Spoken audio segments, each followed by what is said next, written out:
আচ্ছা, এখন কথা ক্লিয়ার কিনা একটু চেক করো। এখন একটু চেক করো কথা শোনা যাচ্ছে কিনা।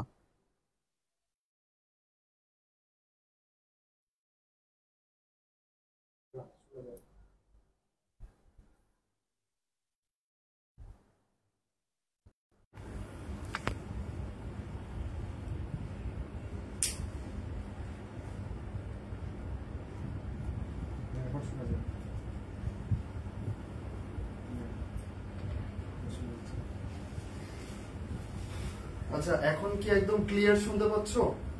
একদম ক্লিয়ার? ওকে ওকে, ঠিক আছে। সবাই একটু জানিয়ে দিবা, কারণ লাইভ ক্লাস তো, তোমরা যদি ইন্টারাকশন না করো তাহলে কিন্তু আমরা ভালোভাবে ক্লাসটা নিতে পারবো না, তাই না? আচ্ছা, দেখা যাচ্ছে অনেকেই জয়েন হয়ে গেছে। ইমন, নীরা, কাকুলি, মারুফা, আচ্ছা তাসনিম, হ্যাঁ ওয়ালাইকুম আসসালাম তাসনিম। আচ্ছা, তো আমরা আমাদের মেইন ক্লাসটাতে চলে যাব, হ্যাঁ? আচ্ছা, তো তোমরা জানো আমরা কিন্তু আগেই একটা অ্যানাউন্সমেন্ট দিয়ে রাখছিলাম যে আমাদের আজকের যেটা টপিক সেটা হচ্ছে কি প্রিভিয়াস কোশ্চেন সলিউশন, তাই না? এবং সেটা কোন সাবজেক্টের জন্য? জিকে এর জন্য। আচ্ছা, তোমরা তো জানো নিশ্চয়ই যে জিকে থেকে নার্সিং ভর্তি পরীক্ষায় কত করে প্রশ্ন এসে থাকে। ডিপ্লোমা নার্সিং এ কিন্তু টোটাল 25টা কোশ্চেন এসে থাকে সাধারণ জ্ঞানের উপরে, এবং বিএসসি নার্সিং থেকে আসে কয়টা? 20টা।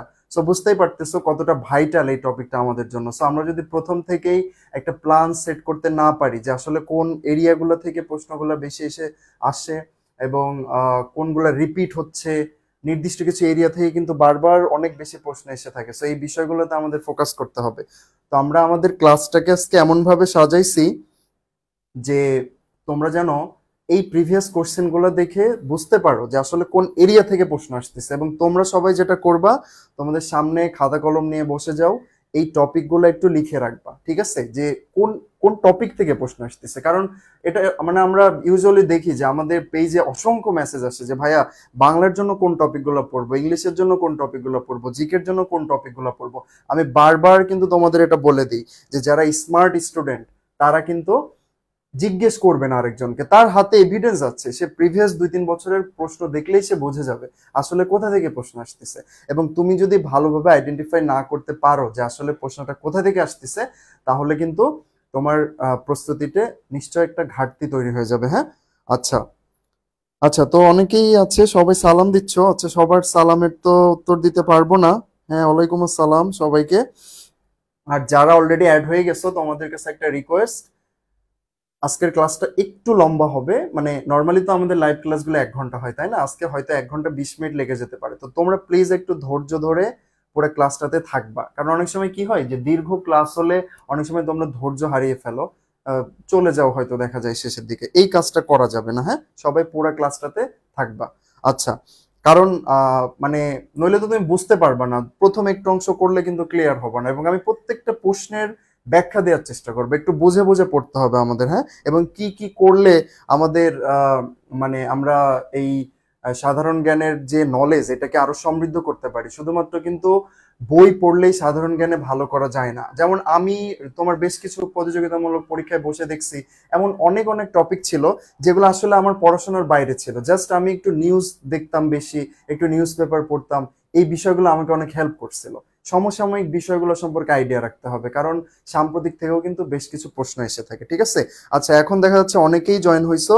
সবার উদ্দেশ্যে আমি আবারও বলছি, পুরো ক্লাসটা প্লিজ থেকো, ঠিক আছে? কারণ একদম শেষ মুহূর্ত পর্যন্ত আমাদের ক্লাসটা আজকে অনেক বেশি ভাইটাল। আচ্ছা, তো প্রথমেই আমরা আমাদের প্রথম স্লাইডে চলে যাব।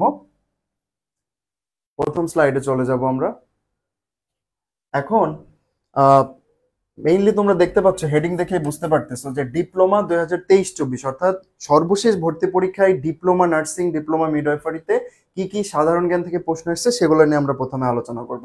এখন কথা হচ্ছে, যারা বিএসসির আজকে লাইভটা দেখছো তোমাদের মনে প্রশ্ন আসতে পারে যে ভাইয়া আমরা তো বিএসসি নার্সিং পরীক্ষা দিব, তাহলে আমাদের এই অংশটা মেবি ইম্পর্টেন্ট না। কিন্তু আসলে বিষয়টা তা না।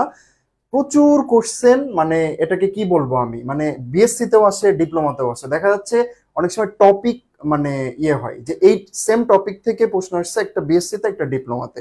সো যারা বিএসসি পরীক্ষা দিবে তাদের ডিপ্লোমার জিকে সম্পর্কে আইডিয়া রাখতে হবে, যারা ডিপ্লোমা পরীক্ষা দিবে তাদের বিএসসি জিকে সম্পর্কে আইডিয়া রাখতে হবে। আচ্ছা, সো আমরা কথা বেশি না বলে প্রথম প্রশ্নে চলে যাব। দেখো, বাংলাদেশের সীমান্তবর্তী দেশ কোন দুইটি? বাংলাদেশের সীমান্তবর্তী দেশ কোন দুইটি? এই কোশ্চেনটা শুধুমাত্র যে গত বছর আসছে তাই নয়, এর পূর্বেও অনেকবার আসছে। আমরা কি জানি বাংলাদেশের সীমান্তবর্তী দেশ আসলে কারা কারা? এটা কিন্তু আমাদের মানে জানাটা একদম ফরজ, তাই না, যেহেতু আমরা বাংলাদেশের নাগরিক। সো তোমাদের এই জিনিসটা বোঝার জন্য দেখো আমি কিন্তু তোমাদের জন্য একটা ম্যাপ এখানে রাখছি। কোনটা বাংলাদেশ? এইটা বাংলাদেশ, তাই না? এই যে আমাদের প্রিয় বাংলাদেশ। আর বাংলাদেশের চারপাশে যে এটাকে কি কালার বলবো রে, এগুলা কি কালার? একটু মাটি মাটি বা খয়েরি খয়েরি যে কালার গুলো দেখছো, এগুলো হচ্ছে অন্য অন্য দেশ। হ্যাঁ, মেইনলি সবুজ এরিয়াটাই হচ্ছে বাংলাদেশ। আচ্ছা, আমরা একটু দেখি বাংলাদেশের চারপাশে কে কে আছে। তুমি যদি এই পাশ থেকে, তার আগে আমাদের বুঝতে হবে যে মানচিত্রের উত্তর কোনটা, দক্ষিণ কোনটা, পূর্ব কোনটা, পশ্চিম কোনটা। হ্যাঁ, এইটা কিন্তু অনেক বেশি ভাইটাল। অনেক সময় পরীক্ষায় চলে আসে যে বাংলাদেশের পূর্বে ভারতের কোন রাজ্যটি আছে, বা বাংলাদেশের দক্ষিণে কি অবস্থিত, এই জিনিসগুলো বুঝতে হবে। তোমাদের সুবিধার্থে আমি বললি, একটু মনোযোগ দিয়ে দেখো। এই যে বাংলাদেশের মানচিত্রটা দেখছো তোমরা, এই যে এরিয়াটা মানে উপরের দিকে যেটা যাচ্ছে, এই এরিয়াটা হচ্ছে উত্তর দিক। আমাদের উত্তর দিকে কি কি আছে দেখছো? এখানে দেখো নেপাল, ভুটান, ভারতের কিছু অংশ, চায়না, মেইনলি আমাদের যে হিমালয় পর্বত যেটা, হ্যাঁ, এটা হচ্ছে উত্তর দিকে। আর দেখো আমাদের এই যে পূর্বের উত্তরের অপোজিট কি? দক্ষিণ, তাই না? দক্ষিণ দিকে কি খেয়াল করো তো একটু, এই যে ব্লু কালার যেটা, এটা হচ্ছে বঙ্গোপসাগর। হ্যাঁ, তাহলে প্রশ্ন যদি আমি করি যে বাংলাদেশের আহ উত্তর দিকে কি অবস্থিত, তুমি সিম্পলি চিন্তা করবে বাংলাদেশের উত্তরে আছে নেপাল, ভুটান, ওইদিকে হিমালয়, আর একদম অপোজিটে কোনটা? একদম অপোজিটে হচ্ছে বঙ্গোপসাগর। তুমি এখন যেখানে বসে আছো, যার বাসা যেখানে, তোমরা একটু চিন্তা করো, তোমাদের হাত মুখ দিয়ে একটু চিন্তা করো যে আমি যেখানে বসে আছি আমার উত্তর কোনটা? তাহলে আমার উত্তর দিকে আছে হিমালয়। আমার দক্ষিণ কোনটা? দক্ষিণ দিকে ওই একদম লাস্টে আছে হচ্ছে বঙ্গোপসাগর। হ্যাঁ, আচ্ছা, আমাদের প্রশ্ন ছিল বাংলাদেশের সীমান্তবর্তী দেশ কোটি। আমাদের যে সীমানা, এই দেখো সীমানাগুলো এইটুকু, তাই না? এই যে সীমান্তবর্তী যে এরিয়াটা, আমাদের উত্তর দিকে যদিও ভুটান, নেপাল আছে, বাট ওরা কি আমাদের সীমানার সাথে যুক্ত? এক্সাক্ট যে সকল দেশ আমাদের সীমানার সাথে একদম কানেক্টেড, মানে যেখানে ধরো বাংলাদেশের সীমান্তরক্ষী বাহিনী, বিজিবি মোতায়েন থাকে, হ্যাঁ, সেই এরিয়াগুলোর কথা বলা হয়েছে। দেখো এই পুরাটাই ইন্ডিয়া। এইখানে দেখো ওয়েস্ট বেঙ্গল, এইখানে বিহার, এই যে উপর দিয়ে যেটাকে বলা হয় ভারতের চিকেন নেক বলা হয় যেটাকে, হ্যাঁ, চিকেন নেক। তারপরে দেখো এইখানে আসাম, এই যে সিলেটের উপরের অংশটা, মেঘালয়, আসাম, এইখানে দেখো ত্রিপুরা। কিছুদিন আগে কিন্তু ত্রিপুরা থেকে একটা বাঁধ খুলে দিছিল, তোমরা নিউজটা দেখছিলে না? ত্রিপুরা সেই বাঁধ খুলে দেওয়ার কারণে কিন্তু আমাদের কি হয়েছিল বলো? একটা বন্যার পরিস্থিতি তৈরি হয়েছিল, কি একটা অবস্থা, তাই না? সেই ত্রিপুরাটা কোথায়? দেখো ভারতের এখানে। তাহলে তুমি খেয়াল করো, এই পাশ থেকে শুরু করে পুরো এই এরিয়াটাই কাভার করে কিন্তু আমাদের ভারত আছে, তাই না? আর এইখানে যে ইয়েটা দেখো লেখা রয়েছে বার্মা। বার্মাটা কি তোমরা কি জানো? বার্মাটা কি, এটা কি জানো? অ্যাকচুয়ালি বার্মা হচ্ছে এই যে মায়ানমার দেখছো না, মায়ানমারের পূর্ব নাম হচ্ছে বার্মা, সেটাই ওরা নাম চেঞ্জ করে এখন ওদের নাম রাখছে বার্মা। এই যে রোহিঙ্গারা চলে আসলো না আমাদের কক্সবাজারে, এই দেখো বাংলাদেশের কক্সবাজার এরিয়া কোনটা? এইটা। এইখান থেকেই মূলত বার্মা থেকে রোহিঙ্গারা আমাদের দেশে চলে আসছিল। হ্যাঁ, আচ্ছা আচ্ছা, আমার কথা তো শুনতে পাচ্ছ তাই না? হ্যাঁ, বাংলাদেশের উত্তরে হিমালয়, বার্মা হচ্ছে মায়ানমারের পূর্ব নাম, এক্স্যাক্টলি ঠিক বলছো। আর বার্মাটা কোথায় অবস্থিত? এখানে। আর তুমি যদি এক্স্যাক্ট দক্ষিণ দিকে চলে আসো, এই যে ব্লু এরিয়াটা, এটা হচ্ছে বঙ্গোপসাগর। তাহলে এই যে নেপাল বা ভুটান, এরা কেন আমাদের সীমান্তবর্তী দেশ নয় বুঝতে পারছো তো? কারণ আমাদের বাংলাদেশের যে সীমানার সাথে ডিরেক্ট কানেকশন ওদের নাই। তার আগে কি রয়েছে দেখো, এই যে এই কালারে রয়েছে ভারত। তাইলে বাংলাদেশের সীমান্তবর্তী ইয়ে কি কি হবে? ভারত, চারপাশে ভারত, এই যে এই দক্ষিণ পূর্বাংশ, এই সাইডটা হচ্ছে পূর্ব। হ্যাঁ, সূর্য উঠে আসে এই পাশ থেকে। আচ্ছা, এই যে অংশটা এখানে হচ্ছে মায়ানমার আছে এই এরিয়া জুড়ে, আর এইদিকে হচ্ছে বঙ্গোপসাগর। ক্লিয়ার? আচ্ছা, সো এখন তোমরা বলো তো উত্তর কি হবে আসলে এই প্রশ্নটার? বাংলাদেশের সীমান্তবর্তী দেশ কোন দুইটি? ভারত ও মায়ানমার, নাকি ভারত ও ভুটান, ভারত ও নেপাল, নাকি ভারত ও পাকিস্তান? কোনটা উত্তর হবে? ভারত ও মায়ানমার, তাই না? এখন অনেক সময় এরকম প্রশ্ন চলে আসে যে নিচের কোনটি বাংলাদেশের সীমান্তবর্তী রাষ্ট্র, যে কোনো একটা অপশনে সঠিক উত্তর দেওয়া থাকবে। তাহলে ভারত এবং মায়ানমার ব্যতীত কিন্তু আমাদের সীমান্তবর্তী কোনো রাষ্ট্র নাই। ঠিক আছে, ওকে। আচ্ছা, সো বুঝতে পারছো আশা করি। আচ্ছা, আমরা এখন নেক্সট কোশ্চেনে চলে যাব। পদ্মা নদী কোথায় মেঘনা নদীর সাথে মিশেছে? দেখছো, এটা তোমাদের আসলে সাধারণ জ্ঞানের সাথে তো তোমরা ওরিয়েন্টেড না। এই ভর্তি পরীক্ষার সময় আসলে সাধারণ জ্ঞান জিনিসটা নিয়ে আমরা অনেক বেশি অনেক বেশি কি বলে মানে নতুন একটা জিনিস আমাদের সামনে আসে, তাই না? সাধারণ জ্ঞান জিনিসটা কি আমাদের পড়াশোনার বাইরেও কিছুটা তুমি সামাজিক বিজ্ঞান, ভূগোল, রাজনীতি এই বিষয়গুলোর সাথে রিলেট করতে পারো, তাই না? সামাজিক বিজ্ঞান পড়ছি না আমরা, ওখানে দেখবে এই বিষয়গুলো থাকে। সো তোমরা যদি একটু রেগুলার নিউজ দেখো, একটু পত্রিকা পড়ো, তাইলে দেখবে যে এই বিষয়গুলো তোমাদের জন্য বুঝতে সুবিধা হবে। হ্যাঁ, আচ্ছা। তো এই যে প্রশ্নটা করলো যে পদ্মা নদী কোথায় মেঘনা নদীর সাথে মিশেছে, হ্যাঁ, পদ্মা এবং মেঘনা, তোমরা এরকম বেশ বড় একটা লিস্ট আছে। আমরা যখন নদ নদী নিয়ে যে অধ্যায়গুলো আছে তখন যখন স্টাডি করব এই বিষয়গুলো, তখন তোমরা আরো ভালোভাবে বুঝতে পারবে। হ্যাঁ, তো পদ্মা এবং মেঘনা মিলছে কোথায় জানো? চাঁদপুরের কাছে একটা জায়গা আছে, মোহনা বলে, চাঁদপুরের মোহনা। যাদের বাড়ি ওইদিকে বা যারা বরিশাল যাও ঢাকা থেকে, তোমরা কিন্তু চাঁদপুর মোহনা হয়েই যাও, তাই না? ওই জায়গাটাতেই মূলত পদ্মা এবং মেঘনা নদী ওখানে মিলিত হয়েছে, এবং ওখানে কিন্তু প্রচুর পরিমাণে ইলিশ মাছ পাওয়া যায়। এবং এর পাশাপাশি আরেকটা জায়গা আছে যে প্রশ্নটা অনেক বেশি আসে, দুইটা জিনিস আসলে এখানে ইম্পর্টেন্ট, যে দুইটা নদী কোথায় মিলিত হয়েছে, এরকম দুইটা ইনফরমেশন অনেক বেশি ইম্পর্টেন্ট। তার ভিতরে একটা হচ্ছে পদ্মা এবং মেঘনা কোথায় মিলিত হয়েছে। কোথায় মিলিত হয়েছে তোমরা একটু বলো মুখে, কোথায়? চাঁদপুরে, তাই না? পদ্মা এবং মেঘনা মিলিত হয়েছে চাঁদপুরে। আরেকটা দুইটা গুরুত্বপূর্ণ নদী আছে, যমুনা এবং পদ্মা, এরা কোথায় মিলিত হয়েছে? এরা মিলিত হয়েছে মূলত রাজবাড়ির গোয়ালন্দ ঘাট, যেটাকে অনেকে পাটুরিয়া ঘাট বলো বা আরিচা ঘাট বলো, ওই জায়গাটাতে, ওই যে রাজবাড়ি এবং পাবনার যে এরিয়াটা, ওইখানে পদ্মা এবং মেঘনা এসে মিলিত হয়েছে। এই দুইটা জিনিস অনেক বেশি ভাইটাল। কি বললাম? একটা হচ্ছে পদ্মা এবং মেঘনা কোথায় মিলিত হয়েছে? চাঁদপুর। পদ্মা এবং যমুনা কোথায় মিলিত হয়েছে? রাজবাড়ির গোয়ালন্দ ঘাট। ঠিক আছে? আচ্ছা, তাহলে এই প্রশ্নের উত্তর কি হবে? পদ্মা নদী কোথায় মেঘনা নদীর সাথে মিশেছে? চাঁদপুর, তাই না? হ্যাঁ, অনেকেই অনেকেই দেখা যাচ্ছে সঠিক উত্তর দিছো। কে কে আছো, কে কে সঠিক উত্তর দিলা? মোহাম্মদ সাকিব, স্মৃতি, শেখ, মিফতাহুল জান্নাত, অন্তরা জাহান, অন্তু, নূপুর আক্তার। আচ্ছা, ঠিক আছে, দ্যাট মিন্স বুঝতে পারছো জটিল কিছু আসলে না। জিকে তে আমাদের যে জিনিসটাতে ফোকাস করতে হবে, বেশি বেশি মুখস্থ করতে হবে। একটু বুঝে, আমি তো বুঝাই দিচ্ছি তোমাদেরকে, একটু রিলেট করবা আর বেশি বেশি মুখস্থ করবা। ঠিক আছে? ওকে, আমরা থার্ড কোশ্চেনে চলে যাব। একটু দেখো, বাংলাদেশের জাতীয় ফুল কোনটি? জানো না কেউ? আছো নাকি এরকম? বাংলাদেশের জাতীয় ফুল কোনটি? এরকম কিছু সহজ কোশ্চেন চলে আসে অনেক সময়। বিসিএস পরীক্ষা একবার প্রশ্ন আসছিল বাংলাদেশের রাজধানীর নাম কি জানো? তো বিসিএস পরীক্ষা যারা দেয় তারা এত বেশি টেস্ট হয়ে থাকে যে এই সিম্পল বিষয়টাও অনেক সময় তারা মানে মনে করে নিশ্চয়ই ভিতরে কোনো একটা ট্রিক্স দেওয়া আছে, সহজ কোশ্চেন দেওয়া থাকে।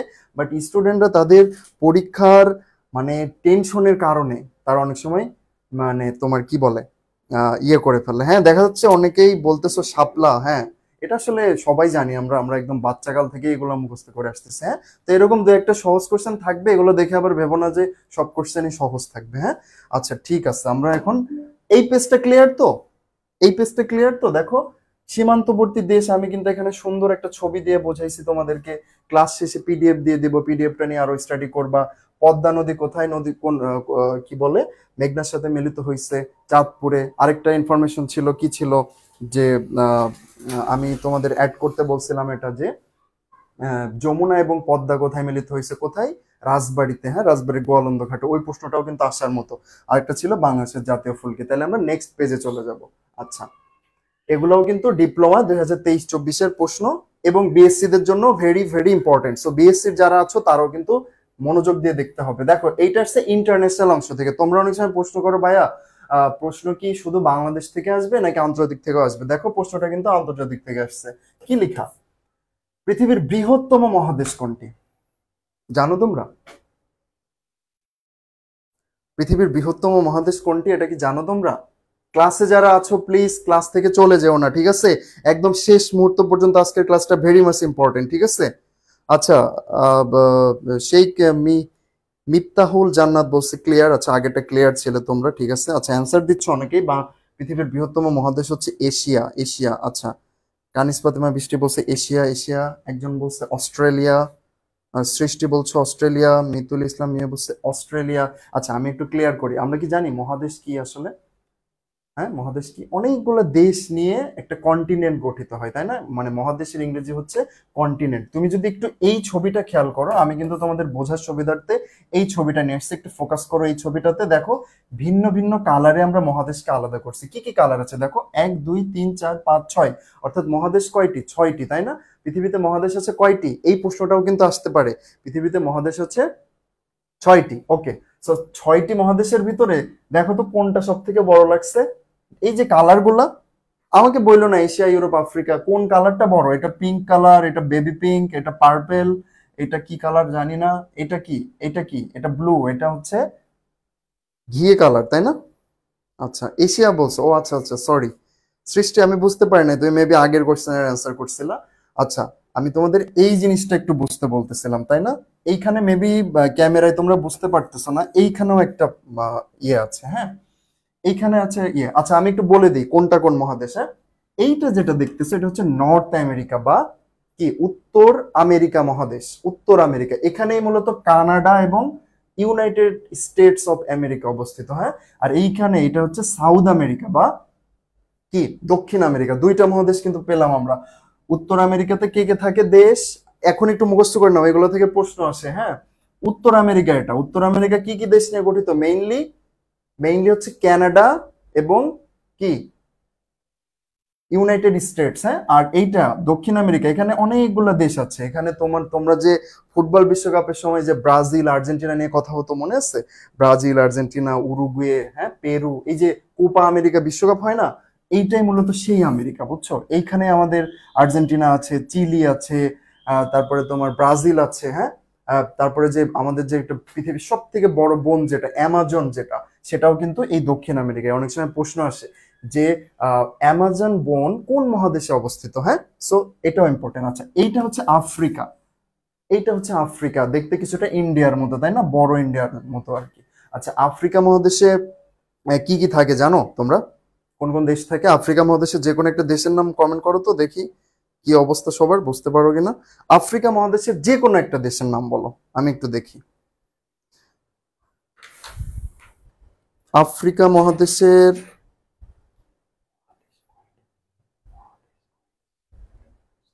7টা না? আচ্ছা, 1 2 3 4 5 6, এশিয়া ইউরোপ, সরি আমি একটু ওই যে কালারটা একটু মিলে গেছে, তো 7টা মহাদেশ, হ্যাঁ, সরি। আচ্ছা, তোমাদের জিজ্ঞেস করছিলাম যে আফ্রিকা মহাদেশের একটা দেশের নাম বলতে পারবা কিনা। ব্রাজিল, ব্রাজিল তো এই মহাদেশ, এই দেখো উত্তর আমেরিকাতে, আমি বলছি না ব্রাজিল এখানে। আফ্রিকাতে আসে মিশর, হ্যাঁ, মিশর, এই যে উগান্ডা, জিম্বাবুয়ে, সাউথ আফ্রিকা, এরকম অনেক দেশ আছে, সুদান, হ্যাঁ, এরকম অনেক দেশ আছে। আর এইটা হচ্ছে মূলত এশিয়া, আমরা কিন্তু এশিয়াতে, হ্যাঁ। দেখো সব থেকে বড় কিন্তু এইটাই, কত বৃহৎ একটা এরিয়া জুড়ে। আর এইখানে একদম ব্লু কালার মার্ক করার জন্য বোঝা যাচ্ছে না, এটা হচ্ছে এখানে আছে আমাদের ইউরোপ মহাদেশ, সব থেকে সমৃদ্ধ মহাদেশ, হ্যাঁ। সব থেকে সমৃদ্ধ মহাদেশ ইউরোপে কোন কোন দেশ আছে তোমাদের পছন্দের? আহ কি বলে, ইংল্যান্ড আছে, ফ্রান্স আছে, স্পেন, জার্মানি, পর্তুগাল, আহ, রোমানিয়া। অনেকেরই স্বপ্ন থাকে কিন্তু এই সকল দেশে যাওয়া, তাই না? সবগুলো এখানে অবস্থিত। এইটা হচ্ছে আফ্রিকা, আফ্রিকাকে বলা হয় অন্ধকারাচ্ছন্ন মহাদেশ। আর এটা হচ্ছে এশিয়া। এশিয়ার এশিয়ার এই যে এই এরিয়াটা জুড়ে আছে রাশিয়ার কিছু পার্ট, এইখানে আছে চায়না, এইখানে দেখো ইন্ডিয়া, এইখানে বাংলাদেশ, এইখানে পাকিস্তান, আফগানিস্তান, এগুলো আছে। যাই হোক, অনেক বড় হয়ে যাচ্ছে বিষয়টা, আমি এত দূরে না যাই। পৃথিবীতে মহাদেশ হচ্ছে 7টি, এবং সব থেকে বড় হচ্ছে এইটা এশিয়া। আমরা কিন্তু এশিয়াতেই বাস করি, তাই না? এবং সব থেকে ক্ষুদ্রতম কে? অস্ট্রেলিয়া। এই দেখো এইখানে অস্ট্রেলিয়া এবং নিউজিল্যান্ড, পাপুয়া নিউগিনি, এই সকল দেশ নিয়ে গঠিত হচ্ছে কি আমাদের সর্বক্ষুদ্রতম ইয়ে। তাহলে এটা সঠিক উত্তর কি? পৃথিবীর বৃহত্তম মহাদেশ কোনটি? এশিয়া। আর টোটাল মহাদেশ কয়টি? 7টি। আচ্ছা, পরের প্রশ্নে চলে যাব আমরা। তোমরা কি বুঝতেছো? হ্যাঁ, অপেক্ষার লাল টিপ বলছে আলজেরিয়া, সুদান, হ্যাঁ, এগুলো সবই আফ্রিকান দেশ। নিউজিল্যান্ড, না না না না না, নিউজিল্যান্ড আফ্রিকাতে না। Priyanti Basak, not not. এই দেখো নিউজিল্যান্ড দেশটা এইখানে অবস্থিত, হ্যাঁ, অস্ট্রেলিয়ার পাশে। এটা অস্ট্রেলিয়া মহাদেশের ভিতরে পড়ে। আচ্ছা, সিম্পলি চিন্তা করবা, আফ্রিকা মহাদেশের সবাই অ্যাকচুয়ালি ওরা একটু জেনেটিক্যালি ব্ল্যাক টাইপের, হ্যাঁ। শুধুমাত্র এক্সেপ্ট তোমার ওই যে দেশ আছে একটা সাউথ আফ্রিকা, সাউথ আফ্রিকা ব্যতীত বাকি যে দেশগুলো আছে ম্যাক্সিমাম এই সাইডের ম্যাক্সিমাম দেশগুলো হচ্ছে একটু ব্ল্যাক টাইপের। হ্যাঁ, আচ্ছা, বাংলাদেশের সবচেয়ে পুরনো ঐতিহাসিক স্থান কোনটি? এটা একটু জটিল প্রশ্ন, একটু মনোযোগ দিয়ে বোঝার চেষ্টা করো। বাংলাদেশের সবচেয়ে পুরনো ঐতিহাসিক স্থান কোনটি? ঐতিহাসিক স্থান কি কি অপশন আছে? পাহাড়পুর, মহাস্থানগড়, সোনারগাঁও। এই অপশনটা কেটে গেছে, সরি, এইটা হবে ময়নামতি। হ্যাঁ, আচ্ছা আমি একটু লিখে দিই, ময়নামতি। আচ্ছা, ময়নামতি। তাহলে তোমরা কি এইটার অ্যান্সার দিতে পারবা কেউ? এটার অ্যান্সার আমি মনে করতেছি তোমরা হয়তো দিতে পারবা না, বা হয়তো দিতে পারো কারণ মুখস্থ করছো অনেকে। বাট আমাদের তো এটার বিহাইন্ড দ্য স্টোরি জানতে হবে। বিহাইন্ড দ্য স্টোরি জানার জন্য তোমাদের জন্য দারুণ একটা লিস্ট রাখছি, দেখো এখানে কোন এই যে কোন স্থানগুলার আসলে কোন সময়ে সেগুলো আমাদের আবির্ভূত হয়েছিল একটু দেখো। পাহাড়পুর বৌদ্ধ বিহার, যেটা হ্যাঁ সোমপুর বিহার বলা হয়, যেটাকে অনেক সুন্দর একটা বিহার, এটা হচ্ছে আমাদের এই অঞ্চলের ওই সময়ের দ্বিতীয় বৃহত্তম বিহার ছিল। এটা হয়েছিল সপ্তম থেকে নবম শতকে। তোমরা কি শতক জিনিসটা বোঝো? শতক জিনিসটা বোঝো? শতক মানে হচ্ছে শতাব্দী। ধরো সপ্তম শতক মানে 701 থেকে 799 সাল পর্যন্ত। অষ্টম শতক মানে 801 থেকে 800, একটু উল্টে গেল, সরি, সপ্তম শতক মানে 601 থেকে 699, আর অষ্টম শতক মানে 701 থেকে 799। হ্যাঁ, এগুলো হচ্ছে শতক বলে, মানে 700, মানে খ্রিস্টের জন্মের 700 বছর পরে গিয়ে। আর মহাস্থানগড়ে আমি কি লিখছি দেখো, 700 বিসি। বিসি জিনিসটা আবার কি? বিসি মানে তোমরা এগুলো অনেক সময় খেয়াল করবা, বিভিন্ন জায়গায় লেখা থাকে বিসি। বিসির ইংলিশটা হচ্ছে বিফোর খ্রিস্ট, বা খ্রিস্টের জন্মেরও 700 বছর আগে। এখন কথা হচ্ছে খ্রিস্টের জন্মটা কেন এখানে টেনে নিয়ে আসলাম? এটার কারণ হচ্ছে যে এই যে যীশু খ্রিস্ট যেদিন জন্মগ্রহণ করেন ওই দিন থেকেই কিন্তু ইংরেজি সাল গণনা শুরু হয়, তাই না?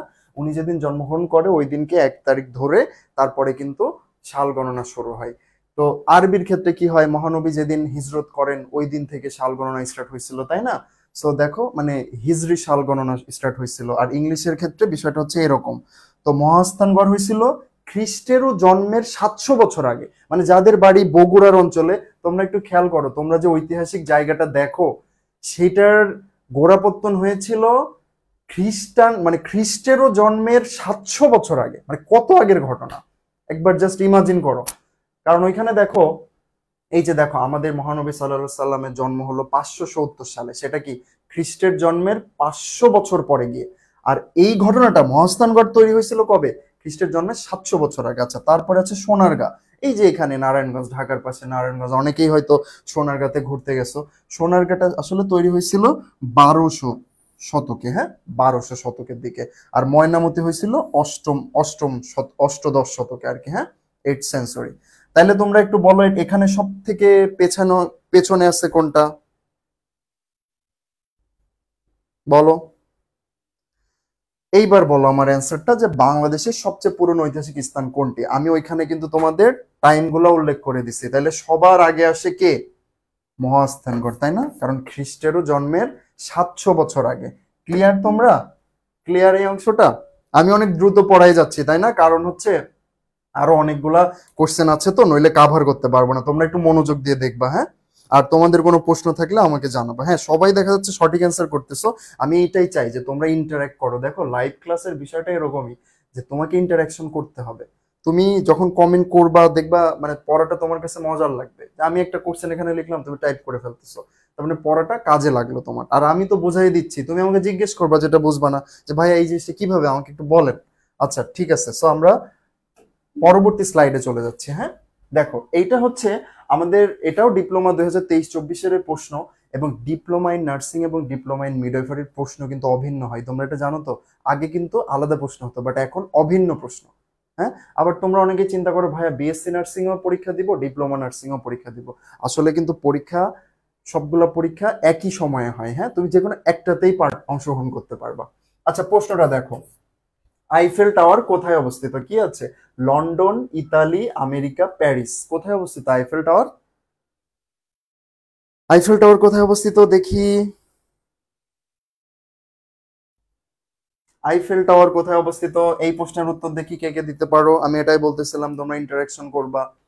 আইফেল টাওয়ার, আইফেল টাওয়ারের ছবিটা এখানে দিলে মনে হয় ভালো হতো। দেখো না, খুব সুন্দর সুন্দর ছবি তোলে সবাই, অনেকে হানিমুনে চলে যায় আইফেল টাওয়ারের ওখানে। এটা অ্যাকচুয়ালি ইউরোপের একটা দেশে, ফ্রান্সে, হ্যাঁ ফ্রান্সে অবস্থিত আইফেল টাওয়ার। এবং আইফেল টাওয়ারটা ইউনাইটেড স্টেটস অফ আমেরিকা ফ্রান্সকে গিফট করছিল, জানো? হ্যাঁ, আচ্ছা, এটা ওদেরকে গিফট করছিল। আচ্ছা, সো এই যে এটা তাহলে কোন দেশ? আমি বললাম যে ফ্রান্সে অবস্থিত। আমি কিন্তু এক্সাক্ট এখানে দেখো ফ্রান্স অপশনে নাই, তাহলে তোমাদের দায়িত্ব হচ্ছে এখান থেকে বের করা যে আসলে কোনটা হবে। ফ্রান্স তো অপশনেই নাই। একটা হচ্ছে লন্ডন, একটা হচ্ছে ইতালি, একটা হচ্ছে আমেরিকা, একটা হচ্ছে প্যারিস। এইখানে যে চারটা অপশন তার ভিতরে দুইটা হচ্ছে দেশের নাম, দুইটা হচ্ছে শহরের নাম। এই যে লন্ডন, এ কিন্তু নিজে কোনো দেশ না, এ হচ্ছে ইংল্যান্ডের রাজধানী, হ্যাঁ। আর এই যে ইতালি, এটা একটা নিজে একটা দেশ, তাই না? এবং আমেরিকা নিজে একটা দেশ। প্যারিস নট একটা দেশ, এ হচ্ছে একটা দেশের একটা শহর, এবং এটাই অ্যাকচুয়ালি ফ্রান্সের রাজধানী, হ্যাঁ। ফ্রান্সের রাজধানী হচ্ছে প্যারিস, আর এই প্যারিসে অবস্থিত ইউনাইটেড স্টেটস অফ আমেরিকা। হ্যাঁ, অনেকেই দেখাচ্ছে সঠিক উত্তর দিচ্ছ। আদিবা ইসলাম, ইনজিফা ইতি, ইমরোজ তাহা মিম, তিথি বিনতে মিজানুর, নীরা। হ্যাঁ, আচ্ছা, তোমরা দেখা যাচ্ছে সঠিক উত্তর দিতে পারছো। মুখস্থ করে ফেলবা সবকিছু, তো আসলে বুঝতে এই জিকের আসলে সব জিনিস বোঝাটা কঠিন হয়ে যায়, কিছু জিনিস মুখস্থ করতে হয়। আমরা পরের প্রশ্নে চলে যাব। বঙ্গবন্ধু শেখ মুজিবুর রহমান রচিত বই কোনটি? এটা কিন্তু ইন্টারেস্টিং। হ্যাঁ, আগে কিন্তু প্রতি বছর বঙ্গবন্ধু থেকে অন্তত একাধিক প্রশ্ন থাকতো। আমরা আসলে জানি না যে নেক্সট পরীক্ষাগুলোতে আসলেই বঙ্গবন্ধু থেকে আমরা কতগুলো প্রশ্ন পাবো। হ্যাঁ, আচ্ছা, তো তোমরা দেখো বঙ্গবন্ধু শেখ মুজিবুর রহমান রচিত বই কোনটি? অসমাপ্ত আত্মজীবনী, একাত্তরের বন্দি মুজিব, রাজনীতির 50 বছর, শেখ মুজিব ও বাংলার বিদ্রোহ। অ্যাকচুয়ালি উনি সর্বমোট 3টি বই লিখছে শেখ মুজিবুর রহমান। তোমরা একটু কমেন্ট করে জানাও তো কি কি বই। হ্যাঁ, এই তো সবাই অ্যান্সার দিচ্ছ। এ এ এ হ্যাঁ, আফসানা, আফসানা বলছে বি, ফাতেমাতুল রেজওয়ান বলছে ডি। না, অ্যাকচুয়ালি এটা সঠিক উত্তর হচ্ছে এ, অসমাপ্ত আত্মজীবনী। এটা হচ্ছে বঙ্গবন্ধুর লেখা বই। হ্যাঁ, উনি এটা লিখছিল কারাগারে বসে। এবং এর পাশাপাশিও ওনার সরি, এইটা কারাগারে না, আরেকটা বই কারাগারে লিখে বসে লিখছিল। তো ওনার আরো 2টা বই আছে, তোমরা কি কেউ জানো সেই বই দুটার নাম কি? যদি জেনে থাকো একটু জানাই দাও। আরো 2টা বই হচ্ছে, একটা হচ্ছে কারাগারের রোজ নামচা। উনি যখন কারাগারে ছিল তখন এই বইটা উনি লিখছিল। হ্যাঁ, উনি মানে দিনলিপি হিসাবে এগুলা লিখতো, কারাগারে রোজ নামচা। এবং আরেকটা বই ছিল আমার দেখা নয়া চীন। বঙ্গবন্ধু কি কি বই লিখছে এগুলো থেকে আসলে প্রতি বছর প্রশ্ন থাকতো, কিন্তু পরবর্তী সময়ে আসলে কি হবে এটা বলা মুশকিল। হ্যাঁ, বেশি ডিটেলসে যাব না। হ্যাঁ, এই তো ইমরোজ যা তাহা মিম, মিতুলি ইসলাম। হ্যাঁ, তোমরা সঠিক উত্তর দিয়েছো। আচ্ছা, ঠিক আছে, ধন্যবাদ তোমাদেরকে। আসলে আমি এই ইন্টারেকশনটাই চাচ্ছি যে তোমরা ইন্টারেকশন করো। আচ্ছা, সিলেটের প্রাচীন নাম কোনটি? সিলেটের প্রাচীন নাম কোনটি? কোন শহরের প্রাচীন কি নাম? এটা একটা লিস্ট আছে, এটা আমাদের মুখস্থ করে ফেলতে হবে। হ্যাঁ, সো এটা নিয়ে আমি বেশি ডিটেলসে যাচ্ছি না। সিলেটের প্রাচীন নাম হচ্ছে শ্রীহট্ট। হ্যাঁ, আচ্ছা, তো যারা নতুন জয়েন হয়েছে তাদের উদ্দেশ্যে বলি, আমরা মূলত আজকে প্রিভিয়াস জিকে কোশ্চেনের সলিউশন করতেছি।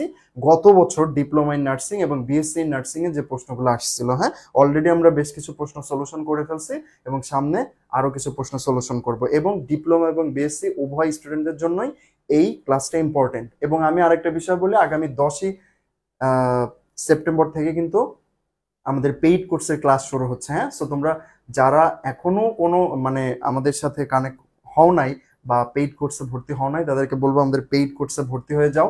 কারণ পেইড কোর্সের ক্লাস শুরু হলে কিন্তু ফ্রি ক্লাসগুলো হবে না, এবং একটা অ্যাডমিশন যুদ্ধে তোমাদের কিন্তু ইনভেস্ট করতে হবে। দেখো ভাইয়া, ওইভাবে ফ্রি বিভিন্ন গ্রুপে ক্লাস করে আসলে মানে আলটিমেট লক্ষ্যে পৌঁছানোটা কঠিন হয়ে যায়। আমি বলবো না যে হবেই না, বাট কঠিন হয়ে যাবে, তোমার জন্য চ্যালেঞ্জিং হবে। আর আমরা কিন্তু খুবই স্বল্প মূল্যে তোমাদেরকে সার্ভিসটা দিচ্ছি, এবং বাংলাদেশের সর্বোচ্চ শিক্ষা প্রতিষ্ঠান বঙ্গবন্ধু শেখ মুজিব মেডিকেল বিশ্ববিদ্যালয় থেকে কিন্তু আমরা তোমাদেরকে গাইড করছি।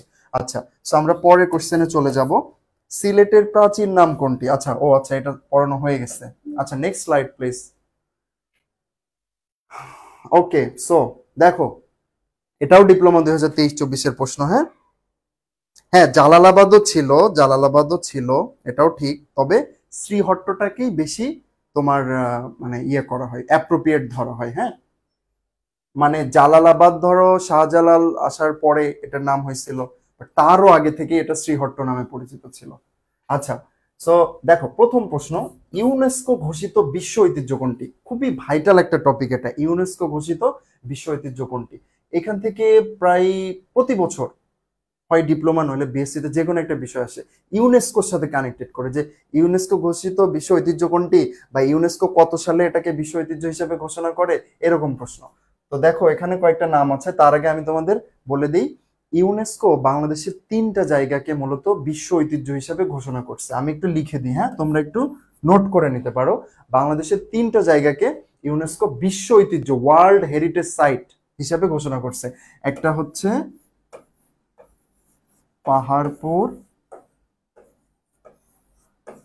বৌদ্ধবিহার, হ্যাঁ, আরেকটা হচ্ছে সুন্দরবন,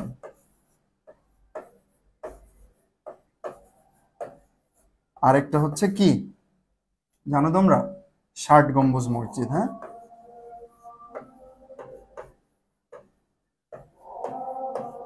এই 3টা হচ্ছে ইউনেস্কো ঘোষিত বিশ্ব ঐতিহ্য। কি কি? পাহাড়পুর বৌদ্ধবিহার, সুন্দরবন এবং 60 গম্বুজ মসজিদ। মানে ইউনেস্কো হচ্ছে জাতিসংঘের একটা অঙ্গ সংগঠন যারা কি করে এই বিষয়গুলো নিয়ে ডিল করে, ওরা কালচারাল বিষয়গুলো, এই যে তোমার বিভিন্ন ধরনের স্থাপত্যের যে বিষয়গুলো এগুলো ডিল করে। তো ওরা বাংলাদেশের এই 3টা জায়গাকে বিশ্ব ঐতিহ্যের অংশ হিসেবে ঘোষণা করছিল। তাহলে বোঝো কতটা স্পেশাল এই জায়গাগুলো। তার ভিতরে একটা হচ্ছে পাহাড়পুর বৌদ্ধবিহার, কুমিল্লার ময়নামতিতে যেটা আছে। হ্যাঁ, তারপরে হচ্ছে সুন্দরবন, এই যে আমাদের যে খুলনা, সাতক্ষীরা, বাগেরহাট অঞ্চলে যে সুন্দরবনটা আছে।